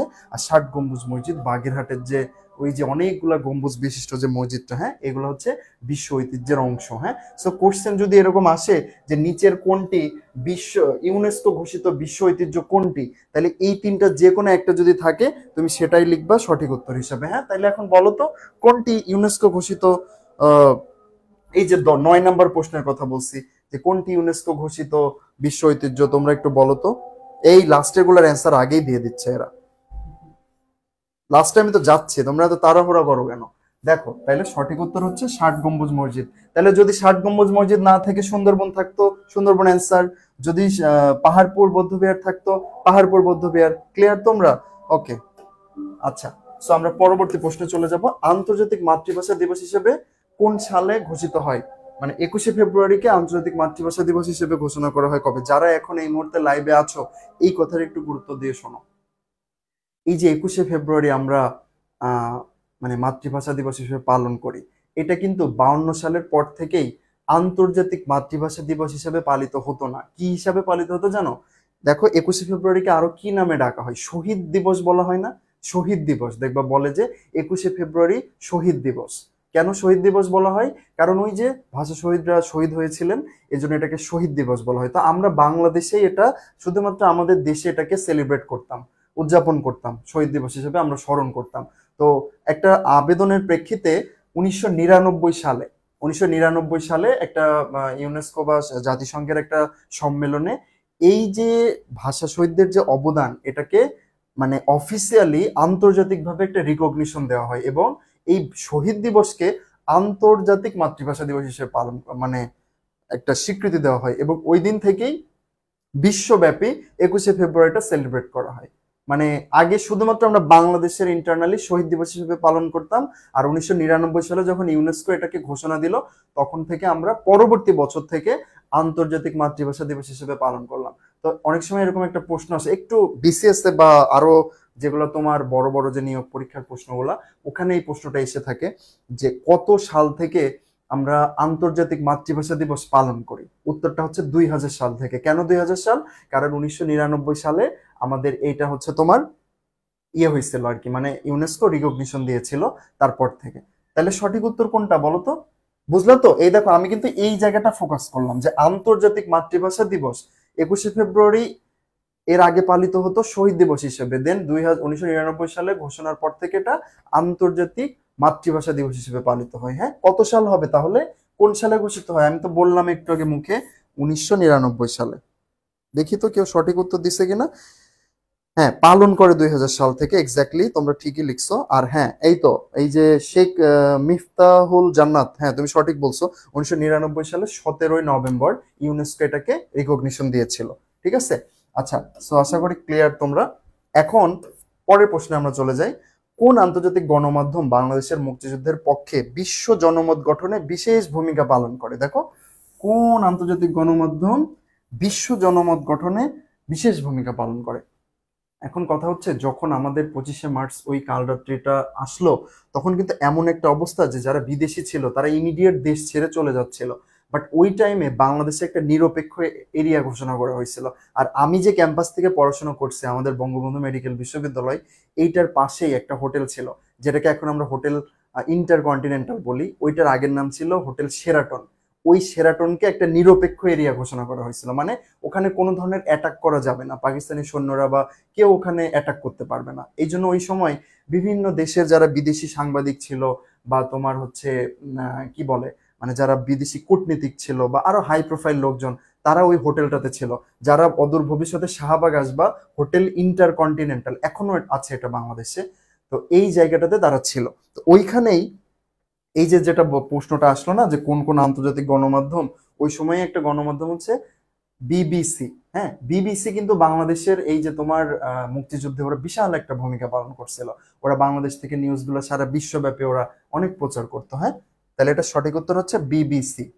এখানে আরো কিছু জিনিস আছে, দেখো CNN, Al Jazeera, voice of America. Al Jazeera থেকে কিছু প্রশ্ন আসে যে আল জাজিরা কোন দেশ ভিত্তিক সংবাদ মাধ্যম। আল জাজিরা হচ্ছে কাতার ভিত্তিক, ঠিক আছে, কাতার, এটার পরিচালনা আছে কাতার। আর বিবিসি কোন দেশে জানো? তোমরা কি জানো বিবিসি কোন দেশে? বিবিসি হচ্ছে যুক্তরাজ্য। হ্যাঁ, বা British broadcasting, BBC British broadcasting council, না corporation, sorry, British broadcasting corporation. Okay, আচ্ছা। দেন আসে হচ্ছে সিএনএন। সিএনএন এর পূর্ণরূপ কি জানো? ক্যাবল, এই ভুলে যাচ্ছি, দেখছো, cable news network. CNN cable news network, আর বিবিসি কি? British broadcasting corporation. আচ্ছা, আর আল জাজিরা, এখন অনেক সময় প্রশ্ন চলে আসে যে কোনটা কোন দেশের। আল জাজিরা হচ্ছে কাতারের, বিবিসি হচ্ছে ইংল্যান্ড বা যুক্তরাজ্যের, সিএনএন হচ্ছে আমেরিকার। ওকে, আচ্ছা, তাহলে কে মেইন ভূমিকা পালন করছিল? সিএনএন। তোমরা কমেন্ট করতে থাকো, কিন্তু আমি কমেন্ট পড়তে পারতেছি না, কারণ এত এত লেকচার আরো সামনে আছে, এই জন্য। আচ্ছা, আমরা পরের স্লাইডে চলে যাব। এটাও ডিপ্লোমা 2023-24-এর প্রশ্ন। বাংলাদেশের জাতীয় খেলা কোনটি? যে পারবে না তাকে আমি এখান থেকে ফায়ার করব। বলো, বাংলাদেশের জাতীয় খেলা কোনটি? ক্রিকেট, কাবাডি, ফুটবল, সাঁতার, হাডুডু, কোনটা? বলো দেখি কে কি বলতেছে। হ্যাঁ, বিবিসি তো বলছি, বিবিসি তো সঠিক অ্যান্সার। হ্যাঁ, আমার এখন, আচ্ছা, আমার মনে হয় একটু পিছিয়ে গেছে আমি ওদের ইয়ে থেকে। আচ্ছা, হ্যাঁ, সবাই বলছো যে 12-র উত্তর হচ্ছে, হ্যাঁ এক্স্যাক্টলি, সবাই অ্যান্সার দেওয়ার সময় একটু কাইন্ডলি প্রশ্নের নাম্বারটা বলে দিবা। কাবাডি, হ্যাঁ, কাবাডি খেলার আরেকটা নাম কি? হাডুডু। যদিও বাংলাদেশের জাতীয় খেলা, বাট ম্যাক্সিমাম আমরা জানি না কাবাডি কিভাবে খেলতে হয়, তাই না? খুবই ইন্টারেস্টিং লাগে আমার কাছে। আমি মাঝে মাঝে খুব মন খারাপ করতাম যে কেন কাবাডি বাংলাদেশের জাতীয় খেলা হলো, অন্য কিছু হতে পারতো, ফুটবল বা ক্রিকেট, যেগুলো আমরা সবাই পারি। হ্যাঁ, মিতানুর, মুক্তা, জুইমণি, মৌমিতা আক্তার, আহ এনজিফা ইতি, এত কঠিন কঠিন নাম, মহুয়া আক্তার, অর্পিতা মিত্র, মিম ইসলাম, তাসনিয়া আশা, প্রিয়াঙ্কা প্রামাণিক, জান্নাতুল রিঙ্কি, ফাতেমা তুল, রেজওয়ান, কাকলি রয়, কানিস ফাতেমা, আয়েশা, সবাই সঠিক উত্তর দিছো, থ্যাঙ্কস তোমাদেরকে। আচ্ছা, আমরা এখন এই সেকেন্ড প্রশ্নে চলে যাই। হ্যাঁ, সর্বপ্রথম কবে জাতীয় পতাকা উত্তোলন করা হয়? বলো। তোমরা কি জানো বাংলাদেশের যে বর্তমান জাতীয় পতাকাটা আমরা দেখি, আগে আমাদের পতাকাটা অন্যরকম ছিল। বাংলাদেশের জাতীয় পতাকার ভিতরে কিন্তু আগে মানচিত্র ছিল, জানো, বাংলাদেশের মানচিত্রটা। কিন্তু সমস্যাটা কি হইতো, ওই যে মানচিত্রটা যখন তুমি এক পাশে লাগাবা, সাপোজ মানে ওই তুমি টেইলার্সদের কথা চিন্তা করো, পতাকার এক পাশে যখন ওরা মানচিত্রটা আঁকতো, তখন বিপরীত সাইডে গিয়ে উল্টে যেত আর কি। এই সমস্যাটা কাটানোর জন্য পরবর্তীতে বাংলাদেশের পতাকা থেকে এই তোমার মানচিত্রকে সরাই দেওয়া হয়েছিল। হ্যাঁ, এখন মানচিত্রটা কখন প্রথম উত্তোলিত হয়, প্রশ্ন ছিল এটা। তোমরা নিশ্চয়ই ভাবতে পারো নিশ্চয়ই স্বাধীনতার পরে হবে, তাই না? বাট অ্যাকচুয়ালি স্বাধীনতার আগে থেকে আমাদের স্বাধীনতা পেয়েছিলাম, মানে স্বাধীনতা ঘোষণা করা হয়েছিল কবে? 26শে মার্চ বা 25শে মার্চ মধ্যরাতে, তাই না? তো এই যে ঘোষণা আসলো, তার পূর্ব থেকেই কিন্তু আমাদের স্বাধীনতার যে সংগ্রাম সেটা কিন্তু চলতেছিল। তোমরা বর্তমান যে বৈষম্য বিরোধী ছাত্র আন্দোলন চলতেছে, এটার সাথে রিলেট করো। আমাদের স্বাধীনতা আসলো কবে? 5ই জুলাই, তাই না? 5ই জুলাই না 5ই আগস্ট? স্বাধীনতা কবে আসলো? 5ই আগস্ট আসলো। তার আগে থেকেই কিন্তু আমাদের যুদ্ধগুলো চলতেছিল। তো ধাপে ধাপে বিভিন্ন সময় বিভিন্ন কাজ হয়েছে। ওই সময় 7ই মার্চ বঙ্গবন্ধু তার ভাষণ দিল, তাই না? ওইটা একটা ঐতিহাসিক দিন ছিল। তারও আগে আমরা স্বাধীনতার যে মানে প্রথম পতাকা উত্তোলন সেটা করা হয়েছিল, এবং এটা করা হয়েছিল ঢাকা বিশ্ববিদ্যালয়ের কলা ভবনের সামনে। যারা কলা ভবনের সামনে ফুচকা খেতে গেছো তারা এটা জানবা, কলা ভবন আছে অনেক সুন্দর করে, ওখানে প্রথম পতাকা উত্তোলন করা হয়েছিল। এবং কে উত্তোলন করছিল? আসম আব্দুর রব। হ্যাঁ, উনি হচ্ছে ওই তৎকালীন ডাকসুর ভিপি ছিল। বর্তমান যেমন দেখো না ভিপি নূর বলে, ডাকসুর ভিপি, ওই টাইমেও কিন্তু ডাকসু ছিল। ওই ডাকসুর তৎকালীন ভিপি ছিল হচ্ছে আসম আব্দুর রব, উনি এখনো জীবিত আছে। উনি সর্বপ্রথম এই পতাকা উত্তোলন করেন। তাহলে পতাকা প্রথম উত্তোলন করেন কিন্তু বঙ্গবন্ধু না, হ্যাঁ, এগুলো মিস্টেক করো না। এবং এটা কবে করা হয়? 2রা মার্চ 1971। একদম মুখস্থ করে ফেলবা, ঠিক আছে? হ্যাঁ, আব্দুর রৌফ না, আসম আব্দুর রব, ঠিক আছে, নট আব্দুর রৌফ। 2রা মার্চ 1971, হ্যাঁ সঠিক উত্তর দিচ্ছ তোমরা। আচ্ছা, তো আমরা এখন পরের কোশ্চেনে চলে যাব। বাংলাদেশের স্বাধীনতা যুদ্ধে সর্বাধিনায়ককে, এই একটা মেরে দিল, একটা কনফিউজিং কোশ্চেন। কারণ এই কোশ্চেনটা বিভিন্ন জায়গায় বিভিন্ন অ্যান্সার দেয়, কিছু জায়গায় বঙ্গবন্ধু দেওয়া, কিছু জায়গা জেনারেল আতাউল গনি ওসমানী দেওয়া।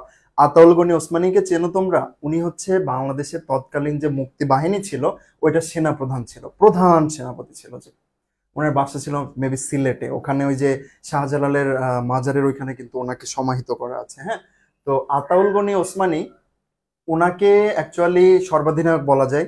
আবার মানে পুরা সংগ্রামটা সর্বাধিনায়ক হিসেবে বঙ্গবন্ধু শেখ মুজিবুর রহমানকে প্রেজেন্ট করা হয়। হ্যাঁ, সো এটা আসলে কনফিউজিং, তবে বলেই নেওয়া যায়। দেখো এখানে কিন্তু ওরা কনফিউশনটা রাখেনি, ওরা অপশনে শুধুমাত্র এমএজি ওসমানীকেই দিছে।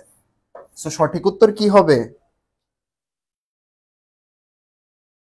সঠিক উত্তর কি হবে? বাংলাদেশের স্বাধীনতা যুদ্ধে সর্বাধিনায়ক ছিলেন, হ্যাঁ, অপশন ডি, এমএজি ওসমানী। হ্যাঁ, অনেকে সঠিক উত্তর দিচ্ছ। এনজিফা, মনীষা, প্রিয়াঙ্কা, শতডানার প্রজাপতি, নুসরাত জাহান, হ্যাঁ ঠিক বলছো তোমরা। আচ্ছা, তোমাদের কোনো প্রশ্ন আছে? আমি এখন পর্যন্ত যা যা বললাম। না, 14 এর অ্যান্সারটা দেখো অপশনে বঙ্গবন্ধুই নাই। সো এই যে তুমি কে, মিতুলি ইসলাম, যেহেতু অপশনে বঙ্গবন্ধুই নাই, সো আমি কেন টেনে আনতে যাবো এটা বলো? ক্লিয়ার তোমরা? এটা বিএসসির জন্য কিন্তু এটা ইম্পর্টেন্ট, আমি কিন্তু তোমাদের এটা বলতেছিলাম। হ্যাঁ, আচ্ছা, সো আমরা নেক্সট স্লাইডে চলে যাব। ডিপ্লোমার লাস্ট 2টা কোশ্চেন। হ্যাঁ, এরপরে আমরা চলে যাব বিএসসি তে। আচ্ছা দেখো, মুক্তিযুদ্ধের সময় কোন সেক্টরটি নৌ সেক্টর ছিল? সেক্টর থেকে প্রতি বছর প্রশ্ন থাকে। কি ধরনের প্রশ্ন থাকে?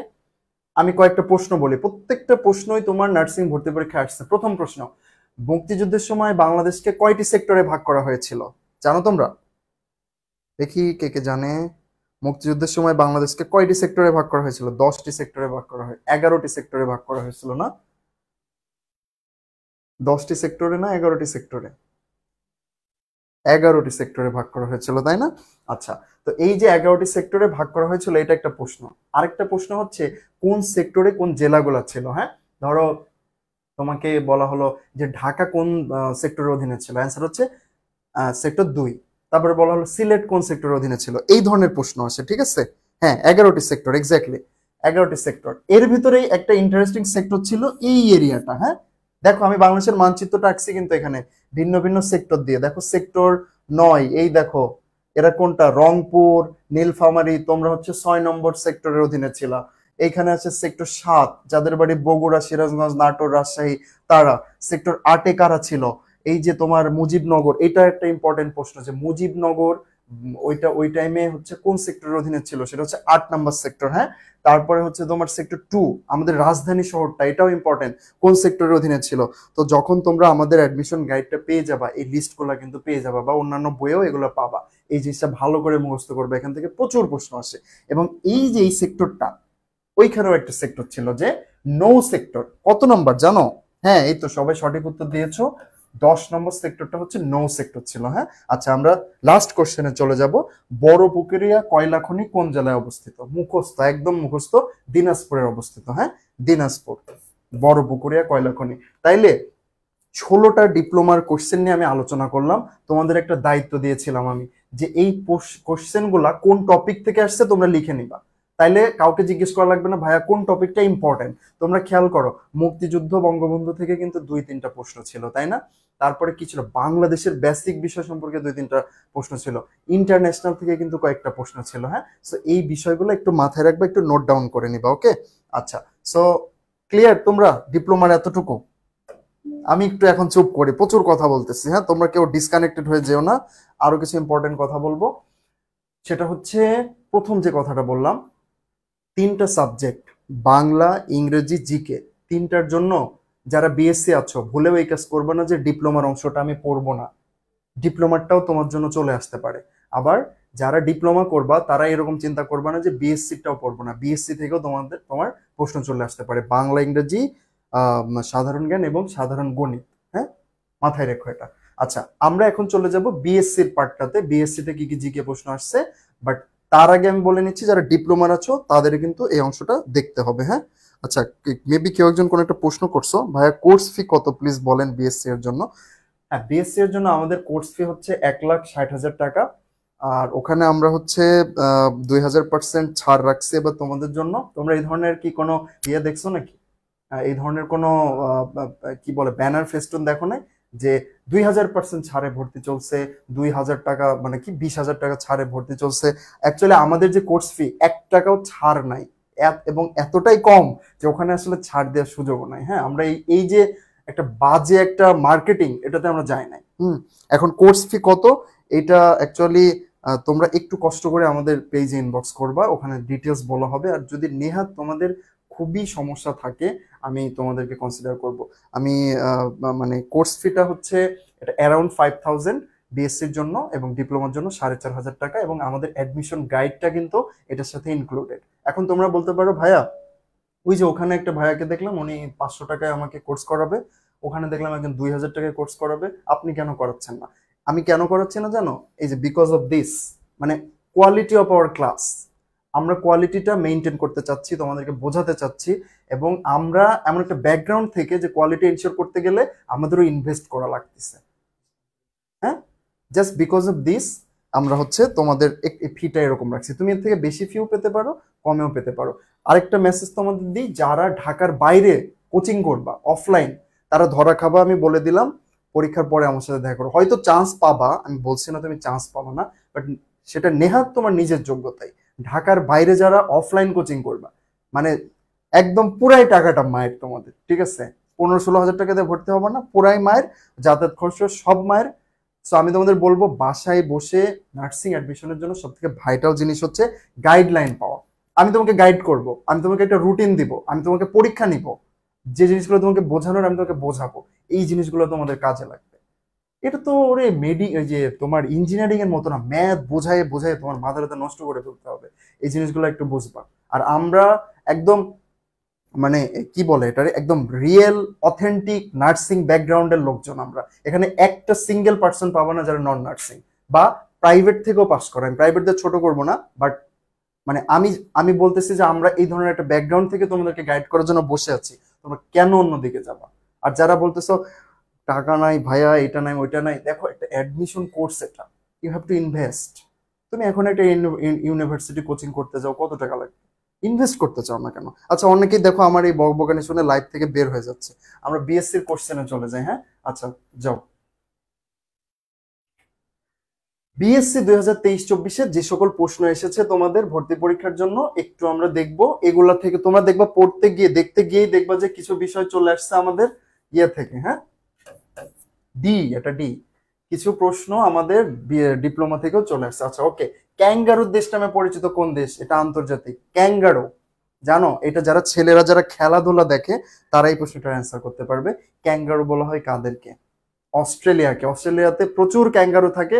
এবং এই যে এই প্রশ্নটা না জানো, আমি এই যে তোমার 2023 সালে একটা নার্সিং নিয়োগ পরীক্ষায় বসছিলাম আমাদের পিজিতেই, সুপার স্পেশালাইজড হসপিটালের, এই প্রশ্নটা আসছিল, ক্যাঙ্গারুর দেশ নামে পরিচিত কোন দেশ? অস্ট্রেলিয়া।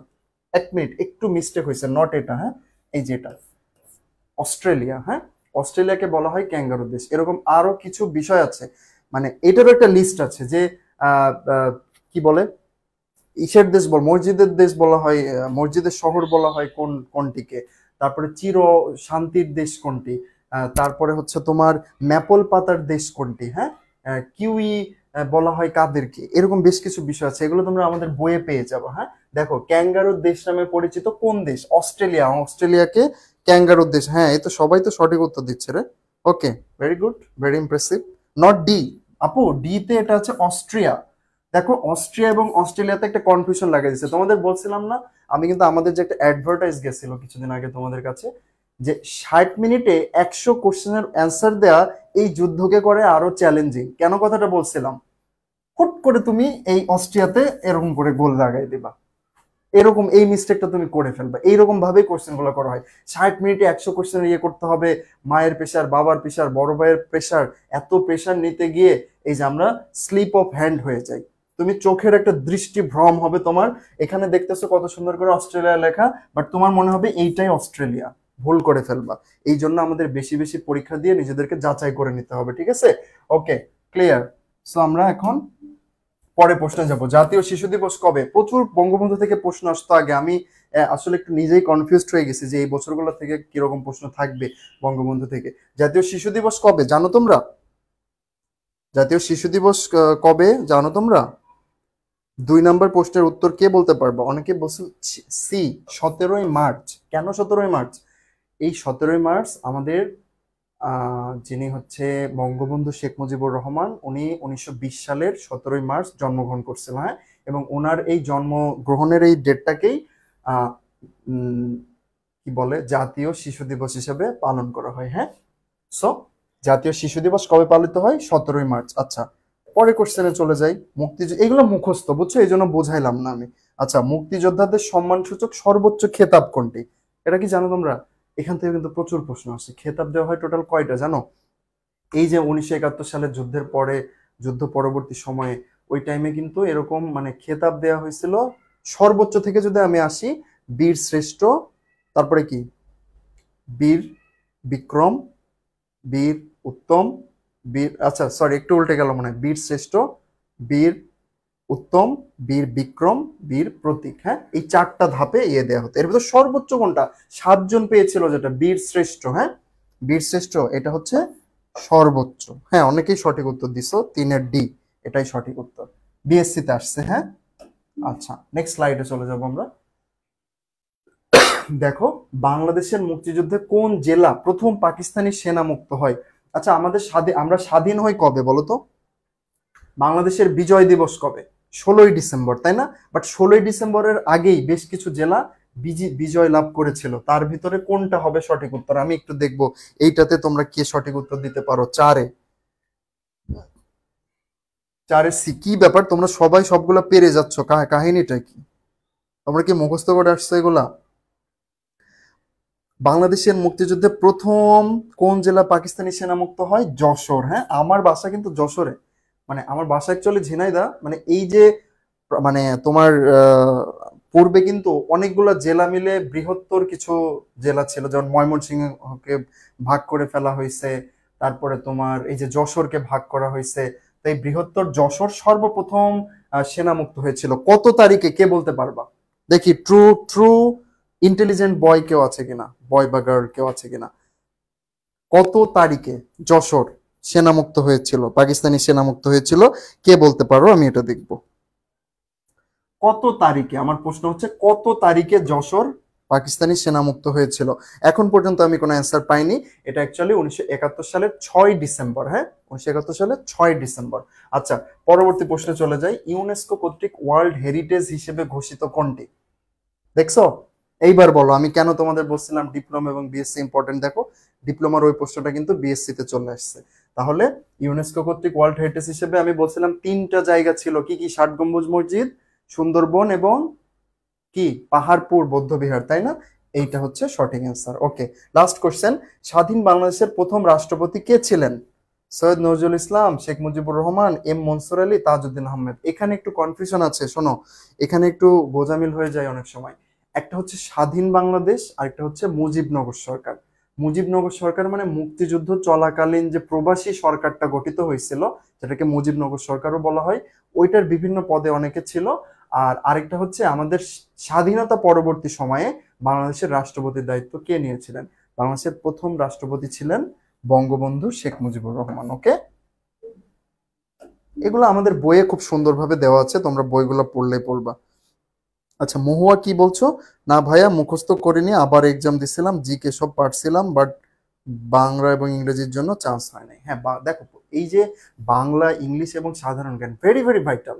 এখানে দেখো বিএসসির জন্য 60টা মার্ক, ডিপ্লোমার জন্য 65টা মার্ক। এইখানে যারা খারাপ করবা তাদের কিন্তু আমি উদ্ধার করতে পারবো না, ঠিক আছে?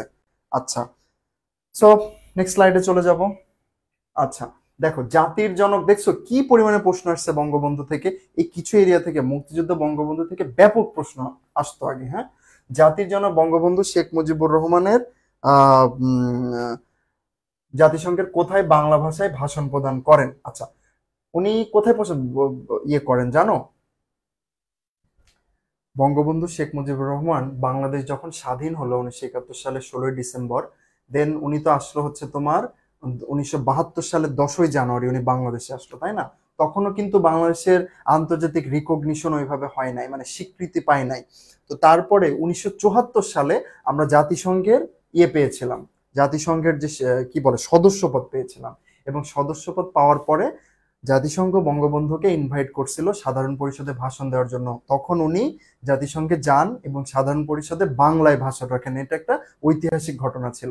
উনি প্রথম বাঙালি হিসাবে, বাংলাদেশি হিসাবে জাতিসংঘে বাংলায় ভাষণ রাখেন। হ্যাঁ, সো কোথায়? জাতিসংঘে সাধারণ পরিষদে। প্রতি বছর কিন্তু জাতিসংঘের একটা মানে একটা সাধারণ পরিষদের একটা মিটিং হয়, দেখবা সকল রাষ্ট্রপ্রধানরা ওখানে বক্তব্য রাখে। হ্যাঁ, আচ্ছা, তোমাদের আরেকটা বিষয় বলে রাখি, আমাদের যে অ্যাডমিশন গাইড, অলরেডি যারা আমাদের পেইড ব্যাচে ভর্তি হয়ে আছো, তোমরা কিন্তু বইটা এখনো পাও নাই, তাই না? একদম শেষ পর্যায়ে আমাদের প্রিন্টিং এর কাজ চলছে, খুবই দ্রুত, মানে খুব আর কি বলবো, 1 উইকের ভেতরে ইনশাল্লাহ তোমরা বইটা পেয়ে যাবা।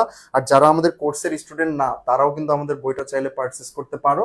আর যারা একটু কম খরচে প্রিপারেশন নিতে চাচ্ছ, তাদের জন্য একটা কথা বলে, আমাদের কিন্তু একটা এক্সাম বেস আছে। মানে যারা তোমার মেইন কোর্সটা পারচেস করতে পারবে না, সেম রুটিন ফলো করে আমাদের কিন্তু প্রতিদিন পরীক্ষা থাকবে। আমাদের কোর্সের একটা বিশেষত্ব হচ্ছে প্রতিটা ক্লাসের উপরেই পরবর্তী দিন পরীক্ষা, এবং তারপরে সাবজেক্ট ফাইনাল, তারপরে হচ্ছে তোমার মানে চূড়ান্ত মডেল টেস্ট, এই পরীক্ষাগুলো থাকবে।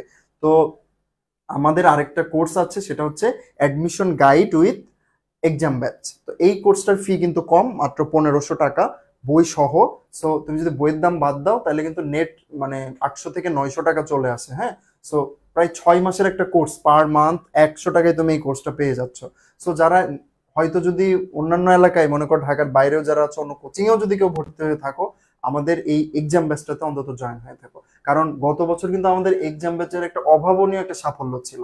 আমরা মাত্র 2500 কোশ্চেনের এক্সাম ব্যাচ করছিলাম।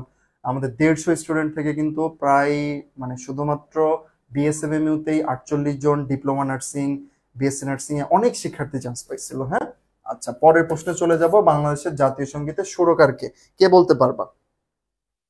বাংলাদেশের জাতীয় সঙ্গীতের সুরকার কে? বাংলাদেশের জাতীয় সঙ্গীতের লেখক কে? রবীন্দ্রনাথ ঠাকুর, তাই না? উনি নিজেই সুর করছিলেন এটার। হ্যাঁ, রবীন্দ্রনাথ ঠাকুর নিজেই সুর করছিলেন। বাংলাদেশের জাতীয় সঙ্গীতের সুরকারও অ্যাকচুয়ালি আমার সোনার বাংলা যে ইয়েটা, এটা সুরকারও রবীন্দ্রনাথ ঠাকুর। হ্যাঁ, মুখস্থ করে ফেলবা। আচ্ছা, বাংলাদেশের সর্বদক্ষিণের দ্বীপ কোনটি? মনে আছে ওই বাংলাদেশের সেই মানচিত্রটা কি মনে আছে সবার? উত্তর কোনটা বলছিলাম, দক্ষিণ কোনটা বলছিলাম? একটু প্রিভিয়াসলি যাইতো, আমরা একটু প্রিভিয়াসলি যাইতো, বাংলাদেশের ওই ইয়েটাতে যাব, বাংলাদেশের মানচিত্রটা যেখানে, এই দেখো আমি কি বলছিলাম, উত্তর কোনটা দক্ষিণ কোনটা? এটা হচ্ছে উত্তর, অপোজিটে হচ্ছে দক্ষিণ। হ্যাঁ, এই হচ্ছে পশ্চিম, এই হচ্ছে পূর্ব। তাইলে দেখো তো দক্ষিণ কোন সাইডটা? এই যে চট্টগ্রাম, কক্সবাজার, এগুলো তো বাংলাদেশের দক্ষিণ সাইডে, তাই না? এই যে এই এরিয়াটাতে আমাদের সেন্ট মার্টিন আছে, সেন্ট মার্টিন দ্বীপ। আমরা দেখো, খেয়াল করো কত দূরে সেন্ট মার্টিন, দেখছো? এই ঢাকা থেকে গিয়ে এখানে গিয়ে তুমি চট্টগ্রাম যাবা, কক্সবাজার যাবা, টেকনাফ যাবা, তারপরে গিয়ে হচ্ছে তোমার সেন্ট মার্টিন। সেন্ট মার্টিনেরও পরে গিয়ে আরেকটা দ্বীপ আছে, সেটার নাম হচ্ছে ছেড়া দ্বীপ। এটাকেই বলা হয় বাংলাদেশের সর্বদক্ষিণের দ্বীপ। হ্যাঁ, এটা উত্তর, এটা দক্ষিণ। সেন্ট মার্টিন হচ্ছে দক্ষিণেরই একটা দ্বীপ, তার উপরে আরেকটা দ্বীপ আছে, সেটাই হচ্ছে বাংলাদেশের সর্বদক্ষিণের দ্বীপ। আগে যাও এবার। সর্বদক্ষিণের দ্বীপ নাম কি বললাম? ছেড়া দ্বীপ। হ্যাঁ, এই যে এটা ছেড়া দ্বীপ, বাংলাদেশের সর্বদক্ষিণের দ্বীপ। তাহলে 9 নম্বর প্রশ্নের উত্তর কি? হ্যাঁ, এই তো সবাই সঠিক উত্তর দিচ্ছে তো। প্রিয়াঙ্কা, মিতা, মারুফা, তিথি, মারুফা। ওকে, ঠিক আছে, আমরা এগিয়ে যাই আর একটু। আচ্ছা, সো এবার দেখো আমাদের 2023-24 এই বিএসসি তে আসা আরো দুইটা প্রশ্ন। সিলেট কোন নদীর তীরে অবস্থিত? এই যে কোন শহর কোন নদীর তীরে অবস্থিত, এটা কিন্তু ডিপ্লোমা এবং বিএসসি উভয় কোর্সের স্টুডেন্টের জন্যই ভেরি ভেরি ভাইটাল, খুবই ভাইটাল। প্রচুর প্রশ্ন আসে। ঢাকা কোন নদীর তীরে অবস্থিত জানো তোমরা? ঢাকা, ঢাকা বুড়িগঙ্গা নদীর তীরে অবস্থিত, তাই না? এরকম প্রশ্ন আসে যে মহাস্থানগড় কোন নদীর তীরে অবস্থিত? মহাস্থানগড়, দেখি তোমরা কে বলতে পারো মহাস্থানগড় কোন নদীর তীরে অবস্থিত? অপেক্ষার লাল টিপ, নট সেন্ট মার্টিন।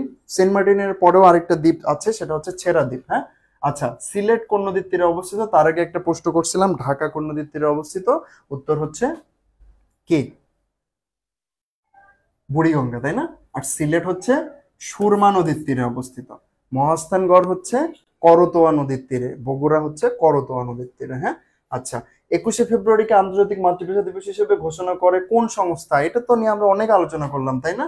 ইউনেস্কো। আচ্ছা, জাতিসংঘের শিশু অধিকার কনভেনশন অনুযায়ী শিশু কারা? যাদের বয়স মুখস্থ এটা, হ্যাঁ, 18 বছরের কম। তোমরা কি শিশু? সবাই আমার ক্লাসটা যারা করতেছো, কে কে শিশু আছো হাত তোলো। কে কে শিশু আছো হাত তোলো আমাদের আজকের ক্লাসে। যাদের বয়স 18 বছরের কম তারা শিশু। কে কে শিশু আছো? কেউ শিশু নাই? আচ্ছা, ঠিক আছে, সবাই দেখাচ্ছে অনেক উত্তর করতেছে আজকে। শোনো, তোমাদের কাজ হচ্ছে একদম এই ক্লাসটা শেয়ার করে তোমাদের প্রোফাইলে রেখে দিবা। হ্যাঁ, এই ক্লাসটা কিন্তু অনেক বেশি ইম্পর্টেন্ট। হ্যাঁ, আর আমাদের এরকম ধাপে ধাপে ক্লাস আসবে। আর আমাদের কিন্তু মেইনলি হচ্ছে তোমার আমাদের পেইড কোর্স কিন্তু চালু হচ্ছে 10 তারিখ থেকে ক্লাস শুরু, 5 তারিখ পর্যন্ত আমরা ভর্তির ডেট রাখছি। হ্যাঁ, এই যে শতডানার প্রণব প্রজাপতি, তাওহিদা মুস্কান, আদিবা ইসলাম, সুমাইয়া হাওলাদার, আফসান জামান, তামান্না, এরা সবাই শিশু। আর বাকিরা তোমরা কি শিশু না? ডিপ্লোমার জন্য কোন বইটা পড়লে ভালো হবে? ডিপ্লোমার জন্য তো আমরা একটা বই বের করতে যাচ্ছি, তোমরা আমাদের বইটাই কিনো। কারণ আমরা কিন্তু মানে একটা হিউজ টাইম দিচ্ছি তোমাদের এই বইটার পিছনে, কোশ্চেন অ্যানালাইসিস, বিভিন্ন মানে অনেক বড় লেভেলের রাইটার যারা, তাদের ওখান থেকেও মানে বেস্ট পার্ট গুলো যেগুলো নার্সিং ভর্তি পরীক্ষার জন্য অনেক বেশি ইম্পর্টেন্ট, সেগুলো আমরা রাখার চেষ্টা করছি। হ্যাঁ, অক্টোবরের 9 তারিখ 18 হবে। আচ্ছা, এখনো তার মানে তুমি স্টিল শিশু আছো। আচ্ছা, ঠিক আছে। আচ্ছা, আর আমি চাই তোমাদের সবার স্বপ্ন পূরণ হোক। যারা নার্সিং এ আসতে চাও, নার্সিং এ কিন্তু অনেক সম্ভাবনা, স্পেশালি দেশের বাইরে যাওয়ার জন্য কিন্তু দারুণ অপরচুনিটি থাকে নার্সিং এ। তো দেশের বাইরে যাওয়ার প্ল্যান যাদের, তারা যারা একটু মানে বড় স্বপ্ন দেখো, তাদের জন্য কিন্তু নার্সিং আরো ভালো। তো আজকের ক্লাসটা কেমন হলো সবাই জানাই দিবা, ক্লাসটা শেয়ার করে রাখবা তোমাদের প্রোফাইলে। এবং আগামী কাল অথবা আগামী পরশুদিন নতুন কোনো ভাইয়া আসবে নতুন কোনো টপিক নিয়ে। তার আগে আবারও বলছি, যারা বিভিন্ন পেজে ফ্রি ক্লাস করে বেড়াচ্ছ, বিভিন্ন জায়গায় যাও না ভাই, আমরা বসে আছি তোমাদের জন্য। বাংলাদেশের সর্বোচ্চ শিক্ষা প্রতিষ্ঠান থেকে আমাদের কোর্স শুরু হতে যাচ্ছে। তোমরা আমাদের কোর্সে দ্রুত এনরোল হয়ে যাও। হ্যাঁ, আচ্ছা, অনেক শিশু আছে, অনেক শিশু আছে, ঠিক আছে। আর শিশু আমরা কারা দেখতে চাই না। হ্যাঁ, ঠিক আছে, ওকে, থ্যাংক ইউ এভরিওয়ান। তোমাদের সাথে আবার আবার দেখা হবে ইনশাল্লাহ নতুন কোনো ক্লাসে। ততদিন ভালো থাকো, বেস্ট অফ লাক।